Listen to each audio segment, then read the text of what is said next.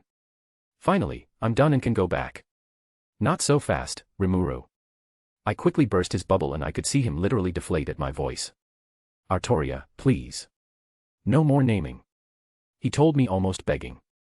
Well, the good news is that there is no more naming. Rimuru jumped up and down at what I said. The bad news is that your job is not done yet. Only to deflate back down again as I finished. Don't worry too much though, this should only take an hour max. Rimuru let out a sigh as he responded back to me. What are we going to do? Not we, but you. I'll just watch to make sure that you actually do it. I picked him up in his slime form with one hand as we headed into the forest. I didn't need to worry about the village right now. They were doing their own thing, and if they need to report something, there are others they can ask before it gets to me or Rimuru if necessary. As we made our way into the forest, I made sure to tell Rimuru about what I did for the village. Needless to say, he was shocked but also thankful. Of course, he had his own ideas, but I told him we could talk about it later after we were done here in the forest. Once we got to a more dense part of the forest filled with vegetation, I threw him on the ground and he turned to look at me. So what am I going to do? Here's the plan, Rimuru, to make this as fast as possible. First, you're going to make many clones of you. Second, you're going to absorb as many different and unique plant species as you can find. You just need to eat one of each, no need to destroy the ecosystem. Third, you're going to break them down and use the different plants to make new plants. More specifically, crops and stuff like that for our farm. I told him. Oh, okay. I'll get to it. Rimuru then made many of himself and got to absorbing the plants. Rimuru, remember the list of plants I told you I wanted? The main Rimuru looked at me and was in thought for a while. Wheat, barley, rye, rice, agave, corn, and some other grains and stuff. Yeah, close enough. Try to get those, but don't neglect other things too, like fruits, vegetables, herbs, and spices and things like that. Ah, okay. Rimuru and his clones then got to work. It didn't take long thanks to the clones of Rimuru, and eventually came up to me and was done. He spit out multiple seeds at me and I caught them all. I assume these seeds are different crops and stuff. Yeah, Great Sage did all the work, analyzing the plants and a bunch of stuff that I don't know. These crops will be way better than usual though. Great Sage told me that those seeds improve on all aspects of a plant and crop. They'll have a higher yield than normal and grow a little faster and more stuff. This will make for a big combo with those farms the Dryads improved. Speaking of that, Rimuru. With this much, we'll need bigger farms and the Dryads to improve those new farms. Looks like our farmers will be working hard. Anyway, let's go back.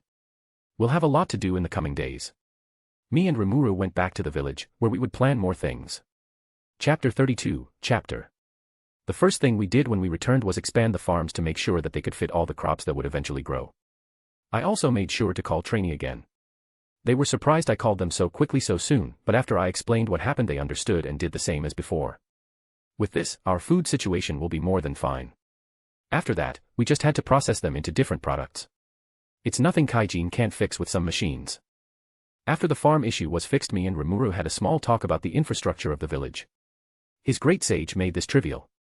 He very quickly whipped up designs for a bunch of different machines and stuff that would help with processing goods. All we had to do was give them to Kaijin and he would make them. After that, it would be simple and fast to get processed goods. It sounds like a lot and it is, but at least when it comes to us personally, we just have to give the orders.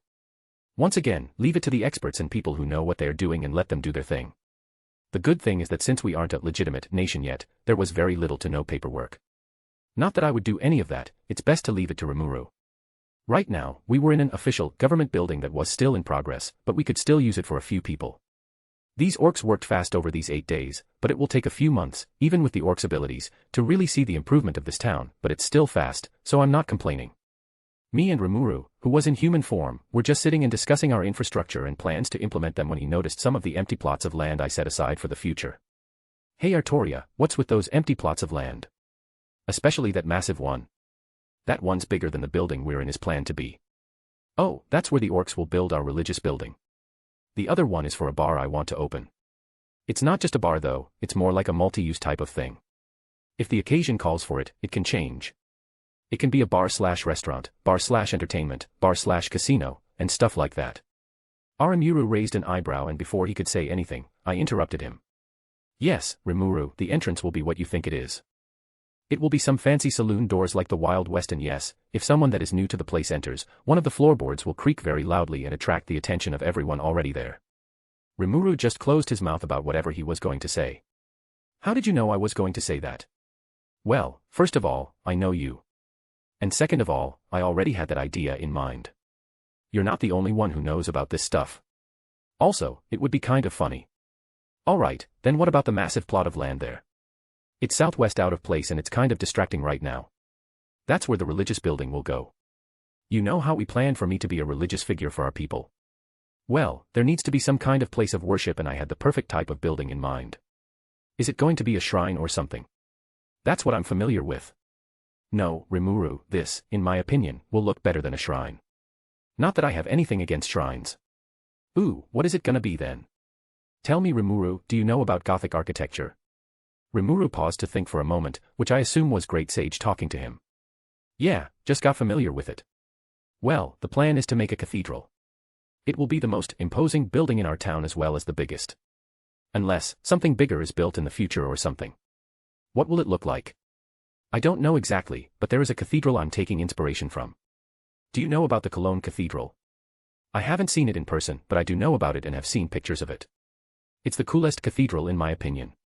You have to have seen it at least once on the internet or something. Rimuru once again closed his eyes like he was thinking. And once again, I assume Great Sage was giving him all the details. You're right, that does look super cool. Are you going to design it to be the same? 'Cause if so, then look at this. Rimuru then took out a piece of paper from inside his body and placed it in front of me. It was a full design and blueprint for the cathedral.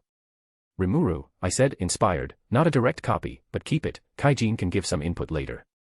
Those buildings will be for later, especially the cathedral, since it will take quite a while to build even for the orcs.